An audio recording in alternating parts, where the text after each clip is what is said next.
Grüß Gott. Darf ich schon stehen? Ja, wenn es sein muss. Sind Sie der Herr Weber von der Bank? Ja, so nennt man mich, ja. Darf ich kurz mal Platz nehmen? Ich hätte eine Frage. Ja, war das ein Kredit? Nein. Ja, Das, hätte sie eh keinen gekriegt. das ist egal. Ha, Sie wird gleich das Lachen vergangen, junger Mann. Haben Sie mit meiner Frau geschlafen? Ich? Mit Ja. ihrer Frau? Ja. Im Leben, die kennen ja Frau noch gar nicht. Ja, das haben wir nämlich gedacht in dem Foto dabei. Okay. Das haben wir gedacht. So.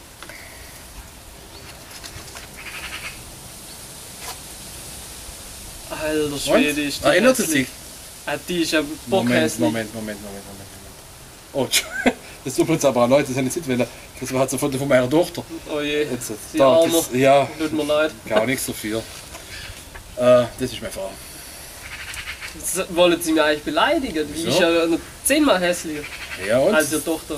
Die, Da ist ja klar, dass ihre Tochter die von war ihrer Frau auch kommt. mal hübsch, aber sie wollen jetzt gerade ablenken. War es oder war es nicht? mit ihrer Frau habe ich nicht geschlagen. Also so runterlassen wir nicht.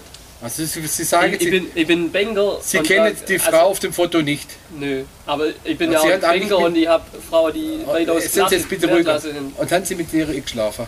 Können Nein. da ganz beruhigt sein. Da können Sie sich sicher sein, mit so einer würde ich Jetzt niemals das schlafen. beschwören, gut, ja. Ja, ganz sicher. Gut, Herr Weber, dann bin ich Ihnen dankbar. Es tut mir leid, dass ich Sie belästigt habe in Ihrer Mittagspause und dann würde ich jetzt einfach nach Hause gehen. Okay? Ja, Dankeschön. und falls Sie einen Kredit brauchen, kommen Sie einfach. Danke. Ade. Falls Sie Ade. Schönheits-OP für Ihre Tochter brauchen Das ist oder so. Ade. Ade. Ja, hallo Schatz, ich bin's. Ich habe jetzt gerade mit dem Herrn Weber gesprochen, der von der Bank, ja.